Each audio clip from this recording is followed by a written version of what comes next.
Désolé, je ne l'ai pas fait, mais je me suis trompé. Bon, un data ou l'enregistrement, mais chip data ou chip data ou l'enregistrement. Chip data, on ne peut pas refaire. Bon, mais je vous signale que vous êtes libre. Vous avez une vidéo qui a été, bien sûr, enregistrée pour l'autre groupe et qu'elle est disponible. Je vais vous envoyer le lien que vous pouvez trouver sur la chaîne YouTube et vous pouvez voir cette première partie. Mais à partir de maintenant, j'enregistre votre séance, d'accord? Donc, vous m'en excusez. B. Alors, maintenant, on va parler des études, de l'étude des écoulements permanents. Donc, qu'est-ce que nous avons introduit dans le chapitre? La chose la plus importante, c'est la loi de Darcy. V égale K fois I, on va dire. Maintenant, on va, bien sûr, utiliser l'équation de continuité de conservation de la masse. On va expliquer, bien sûr, par le raisonnement pour aboutir aux équations d'écoulement. Donc, ici, en mode écran, donc l'équation de continuité, c'est la conservation de la masse d'eau lors de l'écoulement. C'est-à-dire que la masse d'eau dans le volume, on peut considérer un volume élémentaire de sol saturé, elle reste constante. Ou d'une autre manière, la quantité d'eau qui entre dans le volume considérée est égale à celle qui en sort. Donc maintenant, vous voyez, nous allons considérer un volume élémentaire, un cube élémentaire, et nous allons appliquer, on va dire, ce principe de conservation de la masse. Donc, cette équation-là, comment on la traduit? Donc, le cube, vous êtes un peu familier à partir déjà du cours mécanique du milieu contenu. Si je prends un volume élémentaire dans le système d'axe X, Y, Z, il va avoir les dimensions dx, dy et dz. D'accord. Alors, pour l'écoulement, on raisonne sur la vitesse. D'accord? Donc, V égale K fois I. Et I, c'est la charge hydraulique. Donc, la vitesse, elle va varier. Si nous posons que la vitesse au point M, centre de gravité du cube, soit Vx, Vy, Vz. D'accord? Et on va juste raisonner comme pour l'exemple qui a été présenté au départ. Qu'est-ce que cela veut dire? Si je raisonne pour l'écoulement dans la direction X, par exemple, qu'est-ce que je vais dire? Je vais dire que les deux faces du cube qui sont, on va dire, parallèles à l'écran, qui sont en face, c'est-à-dire devant nous, et vous voyez le point M1 avec une flèche ici, parallèle à X, et vous voyez un peu derrière le point M qui est là, le point M'1. Le point M'1, c'est le symétrique de M1 sur la face qui est derrière. Alors, l'écoulement va se faire avec une vitesse d'entrée Vx au point M'1 et une vitesse de sortie Vx au point M1. Donc, et on va voir comment on va considérer la variation de cette vitesse. Alors, qu'est-ce qu'on va dire? On va dire que les vitesses de sortie de l'eau au point M1, M2 et M3, elles correspondent aux trois facettes.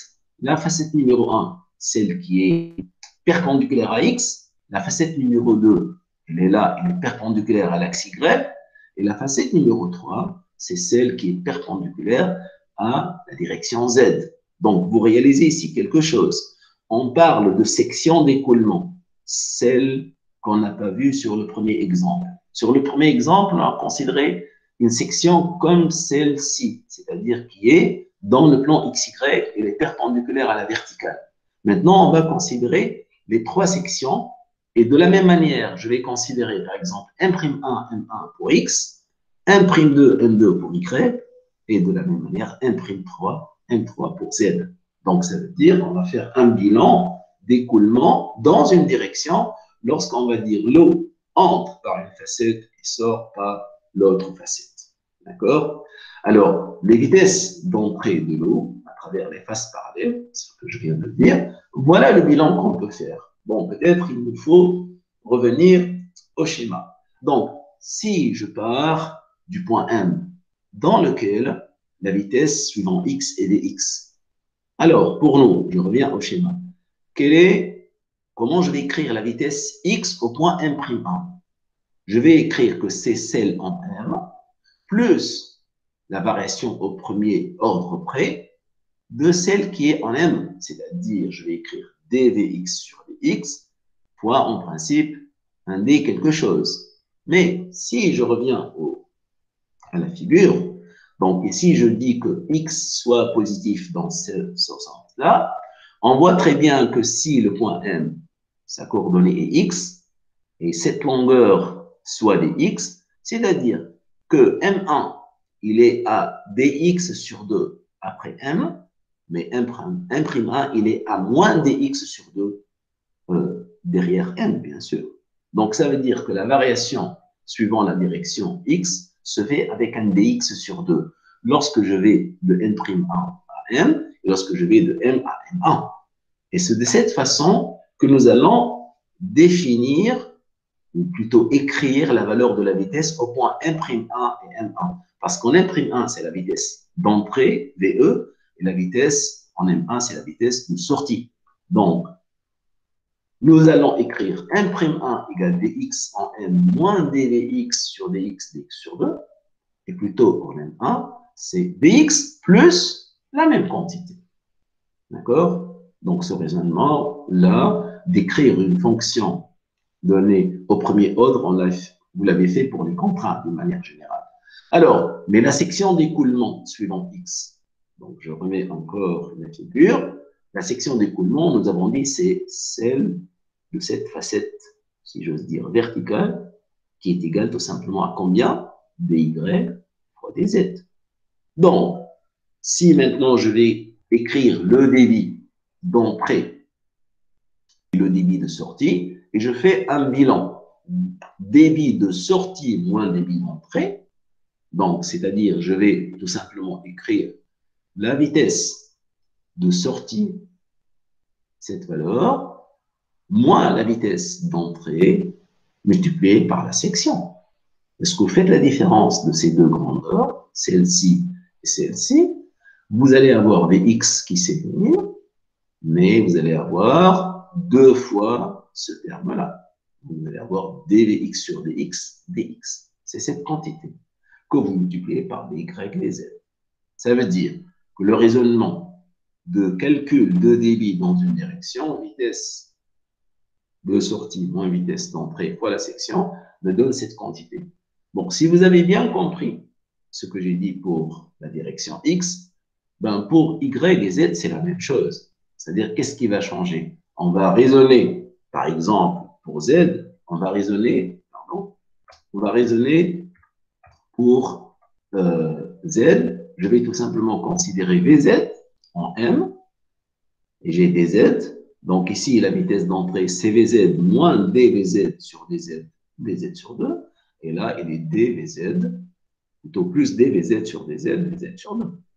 Et de la même manière, lorsque vous allez faire le bilan, vous allez trouver dvz sur dz fois dz. Mais la section d'écoulement, vous la voyez, c'est bien dx fois dy. Donc, de la même manière, vous allez trouver d'une manière simple que cette différence entre les débits ici, elle est égale respectivement dvy sur dy fois la section, et de la même manière ici. Mais bien sûr, nous devons faire le bilan total, c'est-à-dire la somme des débits d'entrée moins la somme des débits, plutôt la somme des débits de sortie moins celle d'entrée. C'est-à-dire, il faut écrire que cette somme soit égale à 0. Mais lorsque vous écrivez cette somme, vous identifiez toujours la valeur du volume élémentaire. Vous voyez ici des x, des y, des z, la même quantité ici, par laquelle vous allez, bien sûr, simplifier. Finalement, vous obtenez une équation qui est égale tout simplement à divergence V est égale à 0. C'est-à-dire, lorsqu'on traduit l'équation de continuité de conservation de la masse d'eau dans le sol, on va aboutir au résultat divergence V est égale à 0. Ça, c'est la première étape, on va dire, du résultat attendu. Mais maintenant, on va écrire que la vitesse est liée à la charge hydraulique par le fameux gradient hydraulique et bien sûr la loi de Darcy. Tout à l'heure, on a bien écrit que V s'écrit comme ça, moins kx dh sur dx, donné pour y et z. Donc, si maintenant je vais écrire divergence V égale 0 à partir de l'équation de continuité, je vais en quelque sorte remplacer Vx par sa valeur ici, etc. pour Vy et Vz, et normalement, on va obtenir le résultat suivant. Donc, ça va être la deuxième dérivée de h par rapport à x en remplaçant Vx. De la même manière, la deuxième dérivée de h par rapport à y par rapport à z, mais multiplié respectivement par kx, ky et z. Lorsque la perméabilité est isotrope, c'est-à-dire ces trois valeurs sont égales, vous identifiez une équation que vous retrouvez dans d'autres phénomènes, Laplacien h égale à 0. C'est-à-dire, le fait de tenir compte de l'écoulement en raisonnant sur la conservation de la masse d'eau, en appliquant la loi de Darcy, vous aboutissez à la résolution de l'équation Laplacien h égale 0. Et maintenant, vous avez compris que l'objectif de résoudre l'écoulement permanent, avant tout, c'est de calculer h de x, y et z, comme on l'a dit au départ. Donc, l'objectif de résolution de l'équation d'un écoulement permanent, avant tout, il faut calculer h. D'accord? Alors, par exemple, si on se place dans le cas bidimensionnel, comme c'est le cas, on va voir des illustrations, vous allez écrire par exemple d de h sur dx2 plus d de h sur dz2 égale 0.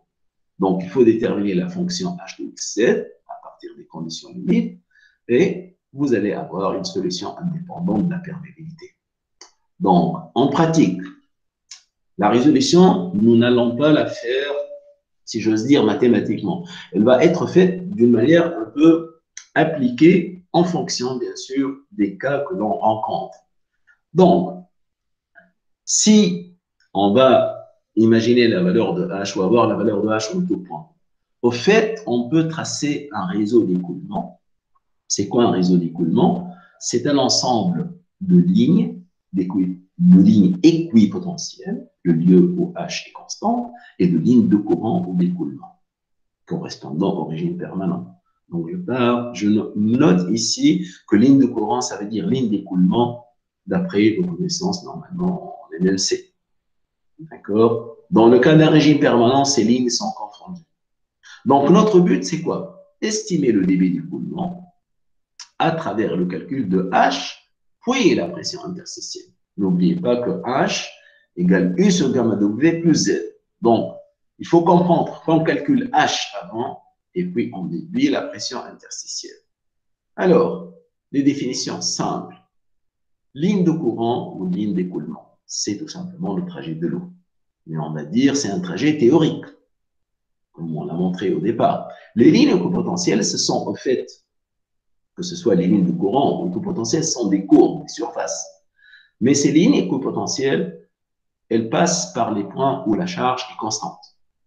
Et qu'on va comprendre une notion simple. Si je trace deux lignes de courant, l'espace qui est entre ces deux lignes de courant, on va l'appeler tube de courant. D'accord? On va appeler tube de courant. L'espace entre deux lignes de courant va être appelé, on va dire, tube de courant. D'accord? Donc, une chose intéressante pour bien comprendre ces lignes d'écoulement équipotentielles, c'est en interprétant géométriquement la loi de Darcy. Puisqu'on a parlé de surface équipotentielle. Supposons que l'on ait cette surface un peu courbe, c'est le lieu où H égale constant. Vous voyez ici sur le schéma, supposons que ça, c'est une courbe où H soit constant. OK? Alors, gradient H, on a un point de donné, vous connaissez très bien, il est dans, on va dire, la perpendiculaire au point de tangence avec cette courbe-là. C'est ça le gradient H. Donc, lorsqu'on écrit V égale K fois I, à un signe moins près, gradient H, donc gradient H, il doit être perpendiculaire à cette surface équipotentielle. D'accord?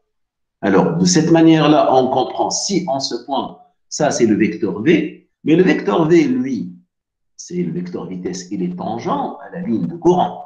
Vous savez très bien. si ça, c'est la trajectoire d'écoulement de l'eau, en un point donné, le vecteur vitesse I est tangent, ça veut dire que ce vecteur qui est perpendiculaire à la surface H égale constante, il est en même temps tangent à la ligne de courant. Donc, de là, il y a une propriété très intéressante. C'est qu'au point d'intersection entre une équipotentielle, vous voyez ici sur ce petit schéma H égale constante, et avec la trajectoire de l'écoulement, la ligne d'écoulement, les tangentes en ces courbes doivent être perpendiculaires. D'accord? Donc, sur le schéma qui est là, vous voyez au fait trois équipotentiels, H égale H1, H égale H2, H égale H3, et vous voyez que l'écoulement se fait dans ce sens. Ça veut dire que H1 est supérieur à H2, elle-même est supérieure à H3. Mais sur cette ligne-là, H est constante. De même ici et là. Et que les lignes d'écoulement vont dans ce sens. D'accord? Et ce qu'il faut faire, il faut assurer que à l'intersection, les tangentes sont perpendiculaires. Voilà la première propriété pour tracer un réseau d'écoulement. Elle va être toujours, bien sûr, respectée. D'accord? C'est que les lignes de courant et les équipotentiels, ils forment un réseau de courbes orthogonales en leur point d'intersection. Alors, on revient, par exemple, à l'équation dans le cas de D. Bon, au fait, on va parler des méthodes de résolution. Bon, nous allons voir un exemple tout de suite que lorsqu'on a un problème de symétrie, c'est-à-dire vous avez une seule variable, au fait, vous pouvez résoudre le problème, on va dire, analytiquement. D'accord?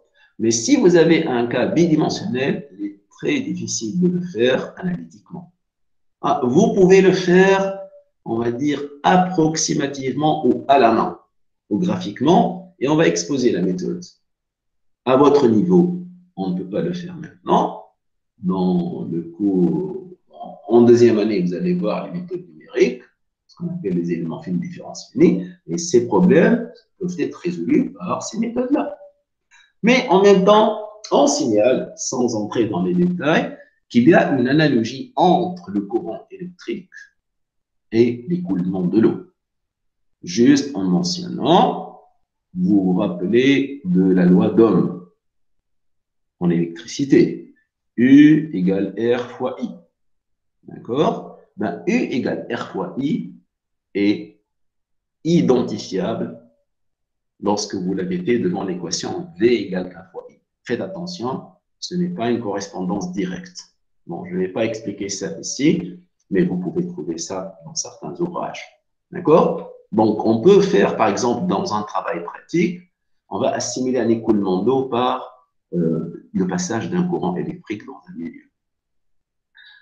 Alors, commençons par des choses, on va dire, pratiques pour comprendre un peu plus. Là, nous avons ce qu'on appelle un barrage ou une digue. Donc, c'est une forme de remblai, généralement constituée par un sol, par exemple, fin. Bien sûr, le barrage va retenir une certaine hauteur d'eau dans son exploitation, qui est devant vous, ce qu'on appelle du côté amont. Alors que du côté aval, souvent, il n'y a rien. Bien sûr, l'objectif du barrage est de retenir cette hauteur d'eau pour contrôler l'usage. Mais bien sûr, le barrage lui-même est constitué par un sol. Quoi qu'on fasse ici, protection, tout ce que vous voulez, l'eau va s'infiltrer dans le barrage. Mais on va déjà exploiter l'exemple pour dire on a ici, première donc, définition, un substratum imperméable. Qu'est-ce que cela veut dire? Cette couche est imperméable. Ça veut dire que l'eau ne peut pas y pénétrer. Mais sur le plan pratique, ça veut dire que si la perméabilité du barrage est 10 puissance moins 8, celle-ci est inférieure à 10 puissance moins 11, c'est-à-dire encore 1000 fois plus petite que celle du corps du barrage, parce qu'il n'y a pas une perméabilité égale à 0, sauf si vous allez mettre peut-être de l'acier. Même le béton, il a une perméabilité. Donc, maintenant, on va expliquer comment l'écoulement va se produire, toujours en raisonnant sur, on va dire, 3 conditions limites. Regardez cette ligne AM. En fait, c'est une surface. N'oubliez pas que ce barrage va sur une certaine longueur perpendiculairement au plan de la figure. Alors, ici, La première condition limite qu'on va identifier, c'est H égale constante. Alors, à partir de la définition H égale U sur gamma W plus Z, si je prends Z égale 0 ici, quelle est la charge hydraulique au point M? Z égale 0, il n'y a pas de problème. C'est la pression interstitielle au point M divisée par gamma W. Mais la pression interstitielle au point M, vous voyez, elle correspond juste à cette hauteur d'eau. Elle est égale toujours gamma W fois H, parce que ce niveau-là est constant. Donc, gamma W fois H sur gamma W, vous allez trouver H. D'accord? Quelle est la valeur de la charge hydraulique au point A? Alors, au point A, c'est un peu différent. La cote du point A est égale à H et la pression interstitielle est égale à 0. C'est toujours grand H. A priori, c'est une équipotentielle d'une autre manière pour dire, quel que soit le point entre A et M, si je prends ce point qui est là, par exemple, sa cote, c'est cette grandeur, c'est cette distance, si je peux dire, et la pression interstitielle, c'est cette hauteur d'eau qui est au-dessus. Donc, la somme va donner H. Donc, AM, c'est une équipotentielle. Voilà comment on vérifie que l'on a une première condition. Mais, on va expliquer un peu plus tard, l'eau va s'infiltrer ici. Il va rejoindre ce qu'on appelle un drain. Un drain, c'est par exemple encore du sable. Alors, lorsque l'eau va s'infiltrer, elle va être collectée par ce drain pour pouvoir l'évacuer dans le sens perpendiculaire. Mais si ce drain a une certaine, on va dire, épaisseur très petite, pour un barrage, H peut être des dizaines de mètres. Pour le drain, c'est plutôt quelques mètres, 2-3 mètres. Donc, c'est très petit. Alors, l'eau, lorsqu'elle va arriver sur A', A', par le même raisonnement qu'on a fait ici, à petite échelle, elle est juste égale à la cote du point A'. Hein? Là, c'est le niveau supérieur de l'eau pour le drain. Donc, U égale 0. Donc, H au point A', c'est sa cote. Et de la même manière, Z au point M' égale à 0. Et la pression interstitielle, c'est juste cette hauteur d'eau. Donc, ça veut dire qu'elle va être négligeable. Alors, la charge hydraulique, on a pris M'. Donc, on comprend que l'écoulement va se faire comment? De AM vers A'M'. Parce que la charge en AM est égale à H et en A'M', elle est très négligeable. Mais l'écoulement, comment il se fait? Il est dicté par déjà cette condition. Lorsqu'on dit l'écoulement, il est imposé, ça veut dire que l'eau, n'importe quelle particule d'eau ici, elle ne peut pas traverser comme ça perpendiculairement ce niveau horizontal. Elle est obligée d'aller suivant M'. Et M' s'appelle une ligne d'écoulement imposée. C'est-à-dire elle est imposée physiquement par les conditions qu'on a. Mais de toutes les façons, l'écoulement de l'eau, il va être aussi dicté par une ligne particulière. Pardon. Enfin, je suis en train de dire, d'expliquer sur le schéma le résultat. Donc, ça veut dire que l'écoulement de l'eau pour aller de A vers A', hein, il va suivre une trajectoire à peu près comme ça. Ça veut dire que tout le volume de sol au-dessus de cette ligne A', il est non saturé. On va dire que U égale à 0, y compris A'. Donc, sur A', la pression interstitielle égale à 0. En reprenant la définition, si U égale 0, la valeur de la charge elle est égale juste à la cote du point, comme on l'a dit pour A', et de la même manière pour A. Donc, il y a 3 types de conditions limites, comme à peu près ici, montré 1, équipotentiel, également 4 équipotentiels, 2 lignes d'écoulement imposées et 3 lignes de saturation, on dit, ou ce qu'on appelle la surface libre. Et là, donc, c'est juste indiqué ici. La surface libre, c'est U égale 0, donc H égale Z. Et la ligne d'écoulement ou de courant imposé, bon, on peut écrire, c'est une écriture qui ne sert pas à grand-chose pour la résolution des problèmes, mais si vous voulez traduire le résultat, si N, le vecteur normal de la ligne, donc EV est tangent, donc le produit scalaire de N et V est égal à 0. Et vous pouvez l'écrire de cette manière. Donc voilà, pour résoudre un problème, il faut avoir au moins ces 3 conditions, lesquelles? Équipotentiel, ligne d'écoulement ou de courant imposé et la surface libre. Alors là, c'est le premier, on va dire, exercice simple pour illustrer la chose. Alors ici, nous avons dit que la méthode va être analytique lorsqu'il y a la symétrie. Et là, on a un cas, on va dire, pas difficile à réaliser dans la réalité, on peut le réaliser, mais juste pour suivre le raisonnement, comment on résout le problème. Supposons que l'on ait cette forme de dôme qui est appelée une île de révolution. Imaginons qu'on a une île qui est de révolution, c'est-à-dire autour de l'axe vertical, on a la symétrie géométrique. Alors, dans cette île de révolution, on va faire comme on a fait tout à l'heure pour l'essai de forage, l'essai d'eau. Supposons que nous allons creuser, on va dire, une sorte de puits, mais à travers la structure, qu'est-ce qu'on voit? On voit une couche imperméable et une couche perméable et une autre couche imperméable. Bien sûr, si on a une île, le niveau extérieur de l'eau, il va être situé là, par exemple.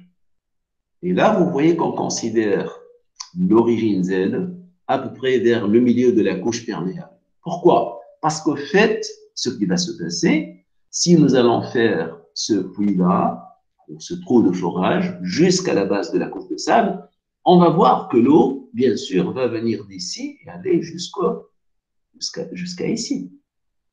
Et l'eau va monter dans le puits. Par le même raisonnement qu'on a dit tout à l'heure, pour parler d'écoulement permanent, il faut assurer un débit constant. Mais le débit constant ne peut être réalisé que s'il va y avoir une différence de charge entre ce point, juste ce point-là. Parce que là, c'est de l'eau, ce n'est plus le sol. Ce point, c'est l'extrémité de la couche perméable au niveau du rayon R1 par rapport à l'axe. Mais bien sûr, la différence de charge va être faite entre ce point en R égale R1 et en R égale R2. Vous voyez qu'en R égale R2, la charge ou la pression interstitielle correspond à cette hauteur d'eau, qui est égale à H1. Si maintenant l'eau va monter dans ce puits de forage et je vais pomper, je vais mettre le niveau de l'eau dans le puits à un niveau inférieur au niveau extérieur avec la différence H0. Donc la charge hydraulique en ce point où R égale R1 est égale à H0. Donc, la différence de charge totale va être quoi? Va être égale à H1 moins H0. D'accord? Plutôt, H1 moins H0, c'est la différence de charge. Mais H0, c'est la différence de niveau. D'accord? Donc, finalement, on va imaginer par la symétrie de pollution qu'on va avoir un écoulement horizontal dans la couche perméable. Et cette couche perméable qui, au fait, elle a une certaine épaisseur, on va considérer que son épaisseur soit unitaire. Pourquoi? Pour ne résoudre le problème qu'en fonction de la position du point, qui consiste à dire qu'un point quelconque dans la couche perméable, dans ce plan moyen où on a Z égale 0, il est compris entre R1 et R2, c'est-à-dire R compris entre R1 et R2. Donc, le but, c'est de tracer le réseau d'écoulement et au fait déterminer H de R.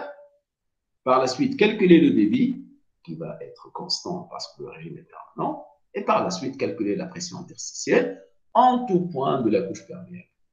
Donc, vous voyez un peu la position du problème. Nous présentons un cas où il y a la symétrie géométrique avant tout. Mais la symétrie géométrique, elle va être suivie par la symétrie de l'écoulement. Alors, si on a une île de révolution, et on va faire une courbe par un plan horizontal, qu'est-ce qu'on va voir? On va voir au niveau du puits de forage un cercle de rayon R1, on va voir un autre cercle plus grand de rayon R2, et au fait, entre R égale R2 et R égale R1, où les équipotentiels, où la charge est constante, ce sont des équipotentiels. Vous voyez un peu la façon donc de présenter le problème. La façon de présenter le problème, c'est pour arriver à cette figure-là. Donc, lorsque je fais une courbe par un plan horizontal, pour R égale R2, donc le centre, il est là. R égale R2, on est là. H égale H1. Mais ce cercle, c'est une équipotentielle. Et en R égale, plutôt R égale R2, H égale H1, et en R égale R1. H, on a dit, c'est H1 moins H0. En fait, j'ai dit H2. Ici, le 2 remplace 0. Alors, si on a deux cercles qui ont le même centre sont des équipotentiels, ben vous comprenez que toutes les équipotentiels vont être des cercles concentriques situés entre les deux cercles. Par conséquent, d'après cette propriété géométrique, à l'intersection, nous savons très bien que l'écoulement de l'eau va se faire de R égale R2 vers R égale R1. Il va se faire suivant R. Mais la direction de R, c'est bien celle-ci. On voit très bien que la façon la plus simple pour avoir une ligne d'écoulement perpendiculaire au point de contact, c'est tout simplement le rayon vecteur à partir du centre. Et effectivement, la tangente à n'importe quel cercle, vous voyez très bien qu'elle est perpendiculaire au rayon vecteur. Donc, les lignes d'écoulement, la trajectoire d'écoulement, elle va être ces lignes pointillées, et les équipotentiels sont les cercles. Et ceci facilite beaucoup la résolution. Bon, la résolution, vous pouvez la faire en partant des équations en coordonnées cylindriques. Ce n'est pas D de H2 sur DR2, il va y avoir un autre terme en plus. Mais on va faire le raisonnement d'une manière simple en raisonnant sur le débit à calculer. Donc, regardez bien ce que j'ai dit. Pour ce cas-là, je reviens au schéma de tout à l'heure, pour ce cas-là, la section d'écoulement, ça va être quoi? Ce n'est pas, disons, cette ligne-là. Non, c'est pas ça. Nous allons considérer une épaisseur unitaire, puisque l'écoulement, il est horizontal, la section d'écoulement, elle est verticale. Mais cette section d'écoulement, on va lui attribuer une épaisseur unitaire, elle est égale à 1. D'accord? Donc, au fait, la surface d'écoulement, c'est quoi? C'est une sorte d'anneau circulaire d'épaisseur égale à 1 qui correspond à ces cercles-là. Vous voyez? C'est-à-dire la surface d'écoulement à travers laquelle l'écoulement I est perpendiculaire. C'est le périmètre du cercle de périmètre de pi R, mais il doit être multiplié par 1, l'épaisseur au niveau de ce cercle-là. Donc, c'est ce qu'on appelle un anneau circulaire. D'accord? Donc, comme on a écrit ici, R, c'est OM, le vecteur position, et l'épaisseur unitaire des Z égale 1. Donc, la section d'écoulement, c'est 2 pi R fois 1. Mais le débit, c'est quoi? C'est la vitesse fois la section. Ça va être 2 pi R fois V. Et on sait très bien que V, c'est la vitesse d'écoulement dans le sens de R. D'accord? À partir de la loi de Darcy, il est très facile d'écrire, en principe, on écrit quoi? V égale moins KdH sur dr. Mais faites très attention ici. Le dr dans ce problème, il est négatif. Parce qu'au fait, l'écoulement commence en R2 qui est supérieur à R1. Donc, lorsque vous allez de R2 jusqu'à R1, vous avez un dr négatif. C'est pour cela qu'on a éliminé le signe moins. Alors, pratiquement, l'équation, vous allez la retrouver. Vous allez remplacer V ici par KdH sur dr. Bien sûr, le débit, il est constant, c'est une constante. Et vous pouvez tout simplement écrire cette condition-là. Qu'est-ce que vous allez avoir si vous remplacez dH sur dr? Hein? Vous allez avoir de l'autre côté dr sur r. D'accord, là, dr sur r. En l'intégrant, ça va être logarithme des rien. Et vous ajoutez une constante. Donc, la résolution de l'équation pour avoir la charge hydraulique, elle va aboutir à cette première équation. Bien sûr, on mentionne ici que K, c'est plutôt la perméabilité horizontale, parce qu'on a l'écoulement horizontal. Alors, en exploitant les conditions aux limites, maintenant, le problème va être résolu. Comment? Par exemple, on peut dire qu'on détermine la constante en écrivant la valeur de la charge hydraulique au point R égale R1. Si je mets R égale R1, d'accord, et H égale H moins H0, là, vous allez trouver déjà la constante. Puisque R et H sont connus, vous déterminez la constante. Vous remettez la constante et vous écrivez, par exemple, H en R égale R2. À ce moment-là, vous allez déduire le débit. Déjà, une chose est faite. Vous avez calculé le débit de cet écoulement et qui est proportionnel à H0. Et H0, si vous vous rappelez, c'est quoi? C'est cette différence de charge. D'accord? OK. Maintenant, puisqu'on a la valeur de Q, on l'injecte de nouveau dans l'équation. Et voilà l'équation générale pour H en fonction de R. Le voilà R. D'accord? Et vous voyez que de cette manière simple, vous pouvez, pour ce problème, en n'importe quel point M, du fait qu'il est sur un rayon vecteur, parce que c'est la même chose sur un cercle, vous pouvez calculer la valeur de la charge hydraulique H de R. Maintenant, vous comprenez que pour ces points entre les équipotentiels, maintenant que vous pouvez calculer la pression interstitielle. Pourquoi? Parce que vous connaissez H. Là, voilà la valeur de H. Si je prends R égale, par exemple, à la moitié R1 plus R2 sur 2. Donc, je vais la remplacer ici. Je vais avoir la valeur de la charge, mais je vais la mettre ici. Bon, sachant que Z égale 0 dans ce problème pour tout, et l'essentiel, cette équation reste valable. On montre un peu le processus du calcul. D'accord? Alors maintenant, nous allons passer à la méthode graphique. Cette méthode graphique, elle est approximative, mais elle a un grand avantage, c'est de comprendre le phénomène par vous-même. C'est-à-dire, vous comprenez comment les choses se passent pour le cas étudié. D'accord? Donc ici, nous avons un exercice typique, parce que vous avez par exemple des conditions où vous avez de l'eau sur une certaine profondeur, et par la suite du sol. Pour fixer, on va dire, les idées, on va avoir un substratum ici. Donc ici, il est très facile de vérifier qu'entre les niveaux IA et A1, A3, il va y avoir une différence de charge. Si vous mettez Z égale 0 ici, bien sûr, il faut toujours vous rappeler, s'il va y avoir un écoulement d'ici à là, il va y avoir de l'eau qui en sort. Si vous récupérez cette eau, la condition limite, c'est que le niveau de la nappe, il est avec la surface. Donc, ça veut dire qu'il va y avoir un débit à calculer. Et ça, c'est l'objectif de l'exercice, en fait. Mais on va voir graphiquement comment on résout le problème lorsqu'on est dans le cas 2D. Ce n'est pas maintenant unidimensionnel, c'est 2D. Donc, maintenant, si je calcule la charge hydraulique sur cette droite-là, A1, A3, ça va être tout simplement 0. N'est-ce pas? Parce que U égale 0, il n'y a pas d'eau, et Z égale 0. Si je calcule sur IA, c'est très facile, ça va être H1 plus H2. La hauteur d'eau, elle est constante, H2, et la cote de tous ces points-là, c'est H1. Donc, H égale H1 plus H2, cette ligne-là, c'est une équipotentielle. De même, A1, A3, c'est une autre équipotentielle. Bien sûr, l'écoulement va se faire de IA vers A1, A3.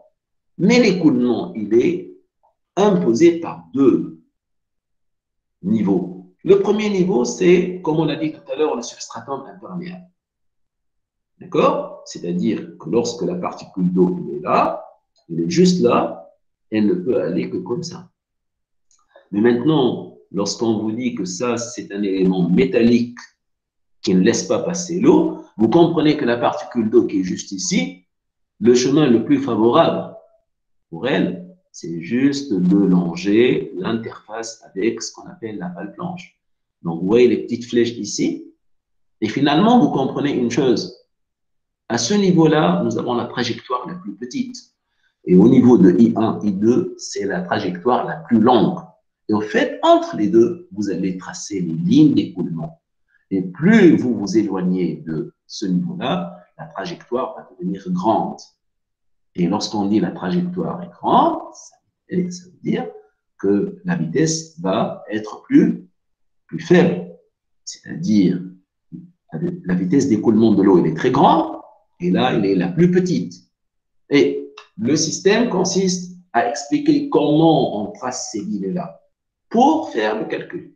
Donc, maintenant, je vais tout simplement, on va dire, essayer de vous dire que la méthode graphique et comment tracer le réseau qui existe dans le cours, vous l'avez en détail ici. C'est-à-dire, ce n'est pas la peine de lire ce qui est là pour nous. Il est dans le document. D'ailleurs, ce document, je vais le poster donc ResearchGate, vous pouvez télécharger le document, ce document que j'expose. Mais je vais parler juste sur la figure elle-même pour expliquer la méthode d'une manière approximative. Alors, sachant que ces lignes sont identifiées, c'est-à-dire les équipotentiels, les deux lignes d'écoulement imposées, la méthode dit à la main, hein, vous tracez une première ligne d'écoulement. Voilà la première ligne. D'accord, on l'a tracée. Alors, cette ligne d'écoulement, elle va conditionner la solution. Par la suite, il faut comprendre que cette ligne d'écoulement, comme on l'a dit tout à l'heure, avec cette première ligne particulière, c'est un tube de courant. Vous voyez cet espace, c'est un tube de courant.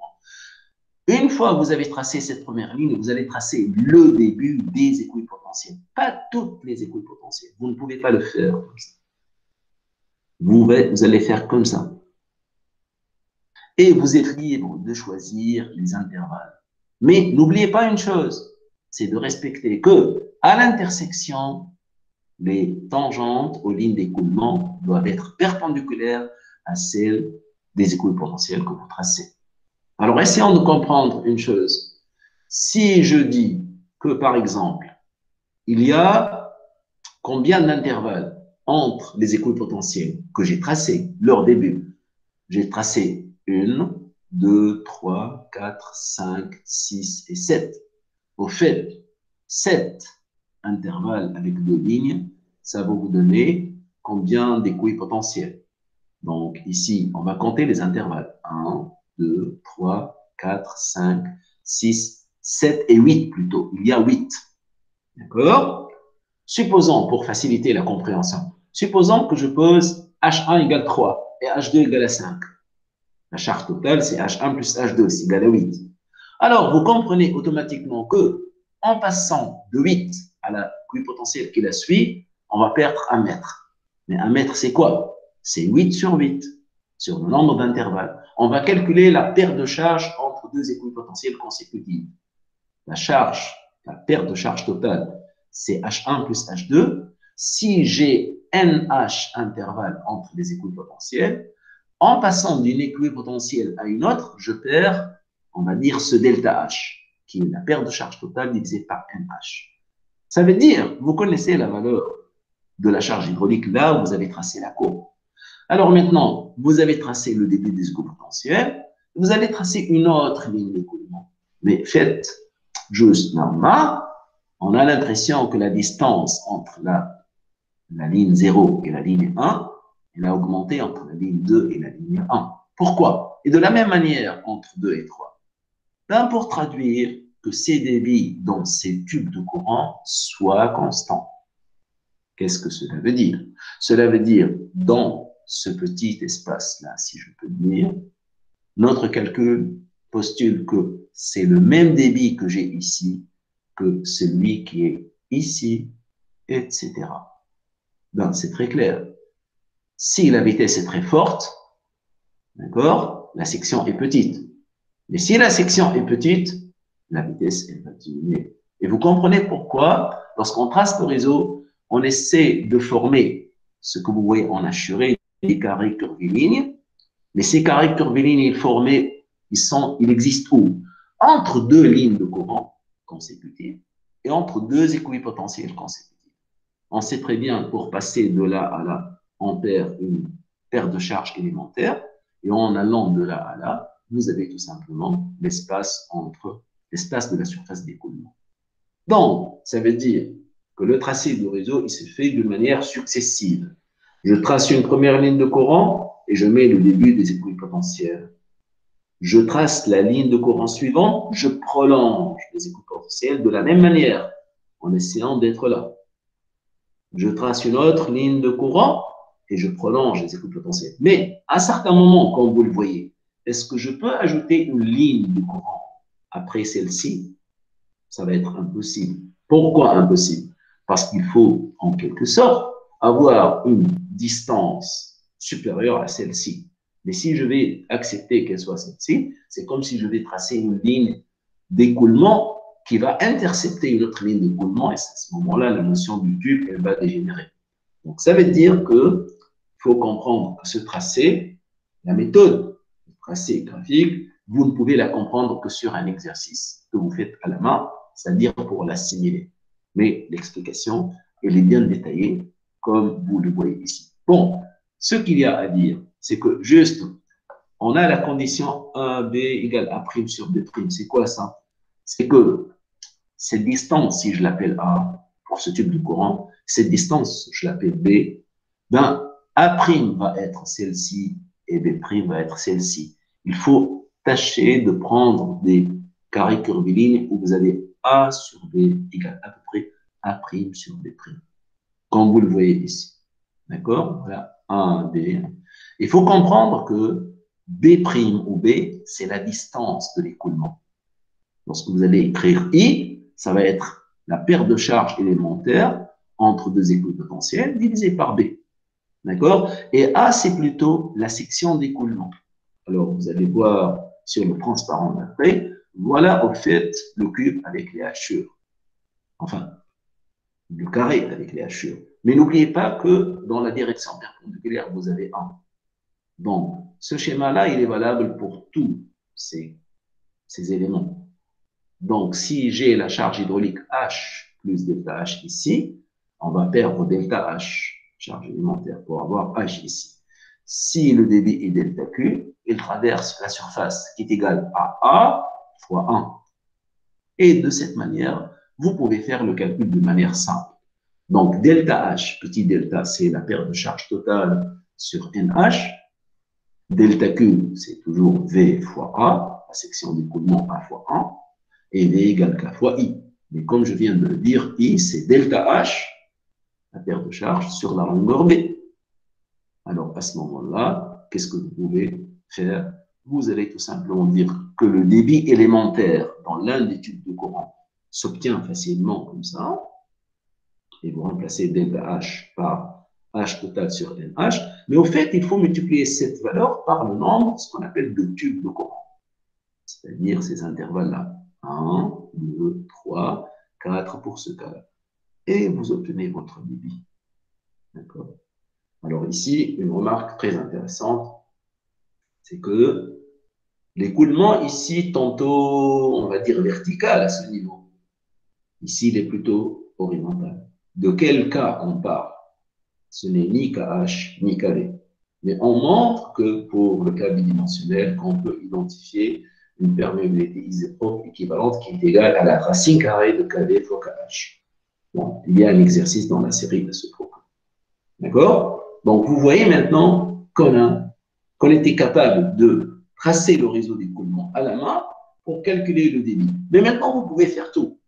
Parce que vous connaissez en tout point la charge hydraulique et vous pouvez bien sûr déduire la pression interstitielle, etc., à travers la relation de la charge hydraulique. Alors, la notion dernière dans ce chapitre, c'est la poussée d'écoulement. Cette notion, elle va vous tout simplement vous sensibiliser par la présence d'une force volumique qui est générée, si je peux dire, par l'écoulement. Alors, à partir des équations d'équilibre, qui restent toujours valables en mécanique des sols, je rappelle, c'est divergence sigma moins F égale 0 ou égale F. Et qu'au fait, il faut maintenant écrire la relation de Terzaghi en termes de tenseur. Contrainte totale, contrainte effective et le tenseur sphérique de la pression interstitielle. Avec ça, vous avez H. Donc, il va y avoir juste à écrire divergence sigma et d'écrire divergence sigma prime, puisqu'il est un opérateur linéaire plus divergence U fois 1. Ben, pardon, divergence sigma prime va vous donner les équations que vous connaissez, c'est pas la peine d'insister, on a sait. Mais maintenant, il va y avoir divergence de U. D'accord? Mais U, c'est quoi? C'est gamma W fois H moins Z. Alors, vous allez faire la dérivée pour chaque composante correspondante parce que le U, on va dire le tenseur U, il est diagonal. Il n'y a pas de termes non diagonaux. Il va y avoir les termes suivant la variable en question. Alors, si vous faites divergence, ça veut dire que vous allez avoir dH sur dx multiplié par gamma W. U égale gamma W H moins Z. D'accord? Donc, divergence du sur dx, ça va donner gamma W dH sur dx. Pour Z, c'est 0. De la même manière pour Y. Mais attention, pour Z, il y a deux choses à dire. F, il y a le poids volumique total du sol. Je peux le mettre lorsque Z est ascendant. N'oublions pas, Z est dirigé vers le haut. Donc, s'il est dirigé vers le haut, vous allez écrire F, il va être moins gamma. On va voir ici moins gamma. Mais je peux le faire introduire ici, il va être égal à gamma. Mais faites très attention à ce que vous faites, des H sur des Z, enfin DE sur des Z, vous allez avoir des H sur des Z, mais il y a un Z avec le signe moins. Donc, ça va être DH sur des Z gamma W moins 1. D'accord? Alors, moins 1, ça veut dire quoi? Gamma W. Il y a un autre gamma W. Alors, le gamma qu'on a fait introduire, moins gamma, et plus gamma ici, ça va faire moins gamma prime, si je peux dire. D'accord? Ça va donner plutôt par le calcul gamma prime. Lorsqu'on le met ici, il va être moins gamma prime. Alors, qu'est-ce qu'on identifie à partir de ces trois équations? C'est comme si j'ai divergence sigma prime. Le vecteur 0, 0, on va dire gamma prime pour simplifier, c'est le poids volumique du sol déjaugé. Mais là, ça vous rappelle quoi? Là, ça nous rappelle le gradient hydraulique I. dH sur dx, dH sur dy, etc. Fois gamma W avec un signe moins. Alors, en somme, le bilan de cette équation montre que notre sol est soumis au poids volumique du sol déjaugé, à un nouveau vecteur volumique qui est I gamma W, son intensité c'est I le gradient hydraulique fois gamma W, et de sorte qu'il va y avoir deux forces volumiques. Donc, on comprend ici que l'écoulement d'eau à travers un sol génère une force qu'on ne voit pas, comme la pesanteur, mais on la sent, et cette force, elle va dans le sens de l'écoulement, puisque I est égal qu'à fois I, c'est dans le sens de l'écoulement. Ça veut dire d'une manière simple, je peux présenter un schéma comme ça. Voilà notre élément de sol. Le poids volumique total, c'est gamma, et la poussée d'Archimède, on va dire, c'est gamma W. La résultante va me donner gamma prime. Et en un point quelconque, on a un autre vecteur qui s'appelle vecteur qui est égal à I gamma W, et ce I gamma W, lorsqu'on le multiplie par le volume du sol, il s'appelle exactement la poussée d'écoulement. D'accord? La poussée d'écoulement, c'est quoi? C'est une force volumique, proportionnelle bien sûr à la masse du sol, il est dirigé dans le sens de l'écoulement. Et ceci, bien sûr, va engendrer les types de stabilité, surtout lorsqu'on a des écoulements. Alors ici, on va prendre un cas particulier. C'est le cas pratiquement qu'on a vu tout à l'heure pour le tracer à la main. Mais on voit que ici, si on a un écoulement, par exemple, descendant et puis ascendant ici, qu'est-ce qui se passe au fait, d'après le résultat qu'on a vu? Nous avons dit que tout élément de sol, lors de l'écoulement, il est soumis à gamma prime.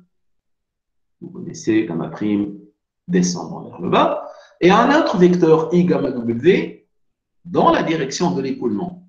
Mais si je suis, on va dire, un peu près du niveau de la surface du sol, là, c'est la surface du sol, pour préciser. D'accord? Et là, c'est le niveau de l'eau. Je peux avoir un cas où j'ai de l'eau ici.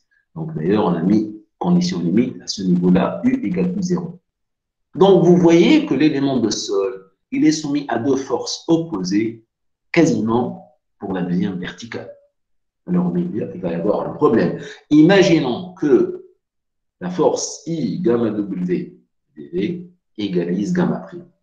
Faites attention, ce n'est pas un équilibre. C'est un équilibre instable. Pourquoi instable? Parce que imaginez dans ces conditions, si vous mettez n'importe quelle masse donc, sur ce système-là, ben, l'élément de sol, on va dire, qu'est-ce qu'il va subir? Ben, il va s'engloutir un peu, il va descendre vers le bas. Vous allez augmenter ce que vous allez, c'est-à-dire, si on a un corps sur un tel système, il ne peut pas être en équilibre. Il va s'enfoncer. Parce que le sol ne peut tenir que lui-même parce qu'il y a le gradient hydraulique. Donc, cette force, elle est très, très dangereuse. Et cette force, dans ces conditions-là, puisque si j'écris l'équilibre, qu'est-ce que je vais avoir? I gamma W égale gamma prime. C'est ce qu'on appelle le gradient hydraulique critique. C'est-à-dire que c'est une situation critique. Supposons que gamma soit égal à 20 km par mètre cube et par suite gamma prime 10 km par mètre cube. Donc le ICR il est égal à 1. Le ICR, en fait, on peut le calculer avec GS, gravité spécifique et E.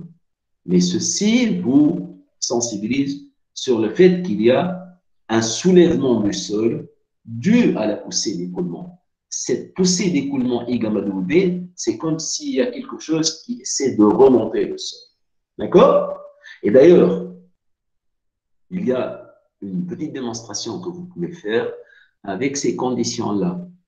Si vous écrivez la valeur, si vous calculez la valeur de sigma prime, dans ces conditions, vous trouvez en ce point sigma prime égale 0. Et ça, c'est peut-être le résultat le plus important. Qu'est-ce que ça veut dire sigma prime égale 0? C'est-à-dire les grains ne peuvent supporter quoi que ce soit.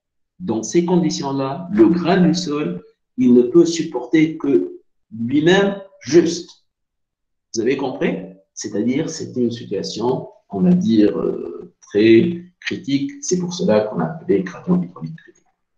Alors maintenant, le dernier exemple, pour terminer, c'est ce qu'on appelle la stabilité d'un fond de fouille. Donc ici, c'est un exercice typique dans les applications. Donc, dans les conditions que vous avez, on a une couche d'argile sur une grande épaisseur et elle est, enfin, limitée par le bas par une couche de sable. La différence, c'est que la perméabilité sont très différentes.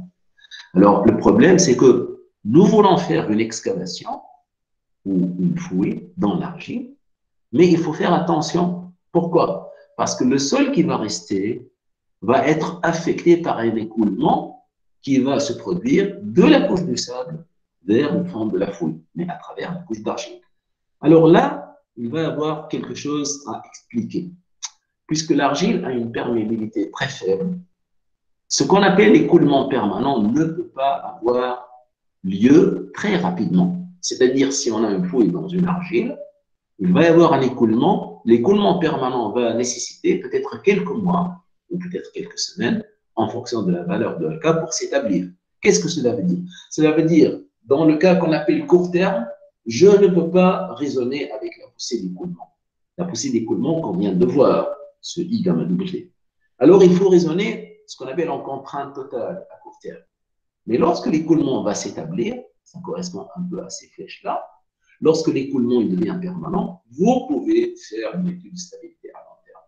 Donc, première chose pour cette application, on vérifie facilement que entre les niveaux, comme vous voulez, entre M et N ou entre A', B', AB, il va y avoir un écoulement. Ben ici, H égale 0. On maintient le niveau de la nappe ici. Si je, bon, pas H, avec les conditions qu'on a prises, c'est pas H égale 0. Z égale 0 est ici.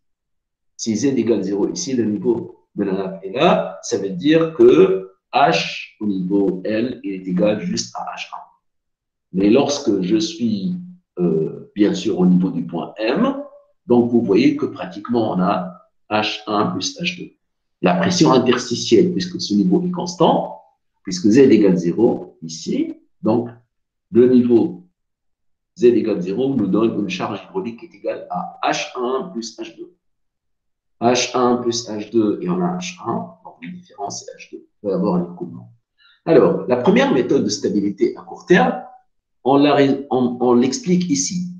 Le bloc de sol, je dis le bloc de sol, qui n'est même pas le siège d'écoulement, parce que le régime n'est pas établi, il est soumis à son poids. Il est soumis à la pression interstitielle.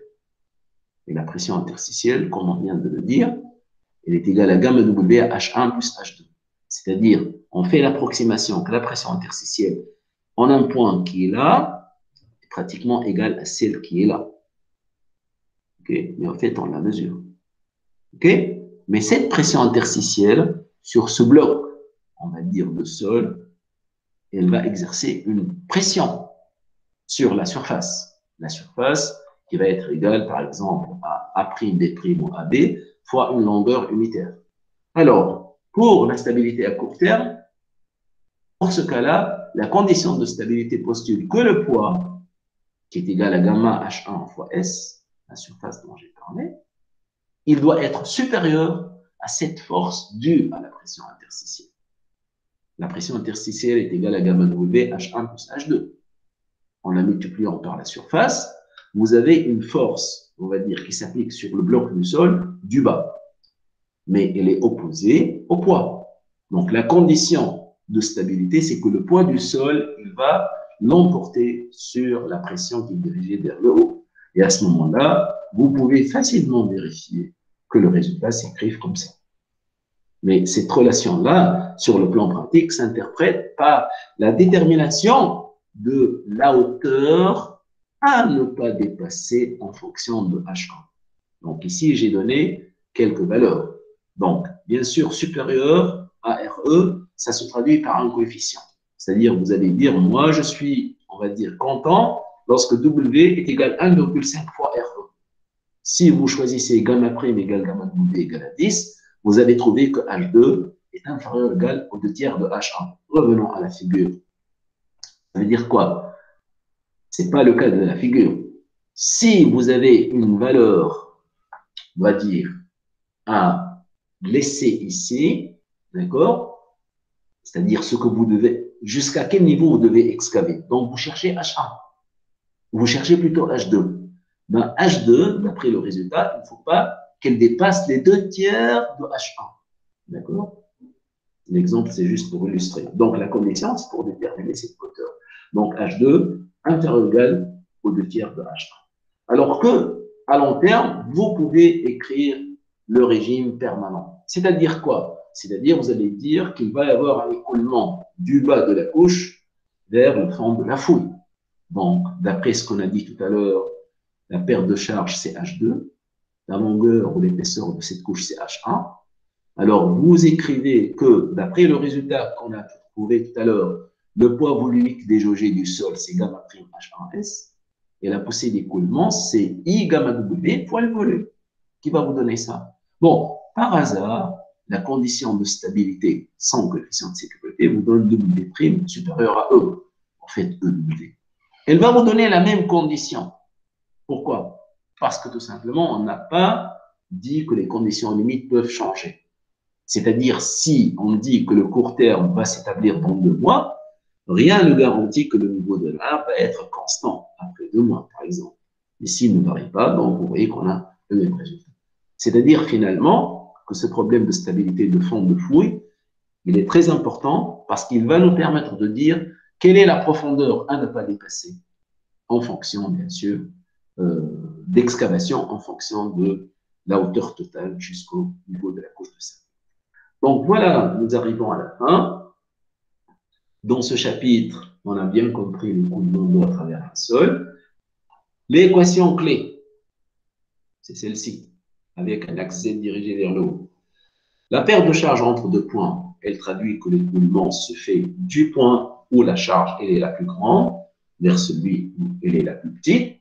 La perméabilité, c'est la vitesse avec laquelle l'eau pénètre le sol. Elle est déterminée à partir d'essais en laboratoire, essais en classe. La résolution des équations permanentes se fait par diverses méthodes. L'objectif, c'est de tracer un réseau d'écoulement. Faites bien attention à ça. Le réseau d'écoulement vous permet de calculer H. Ensuite, vous calculez la pression interstitielle. Et finalement, ce chapitre-là vous a permis de comprendre qu'il y a une force volumique en plus lorsque le sol est saturé. Et cette eau est en écoulement, c'est ce qu'on appelle la poussée d'écoulement. Et comme vous voyez à travers les exemples, elle conditionne beaucoup la stabilité des fonds de fouille. Voilà un peu sur donc, la conclusion du chapitre. J'espère que vous avez pu suivre correctement et vous avez compris les choses d'une manière plus ou moins claire. Est-ce que vous aurez des questions à poser?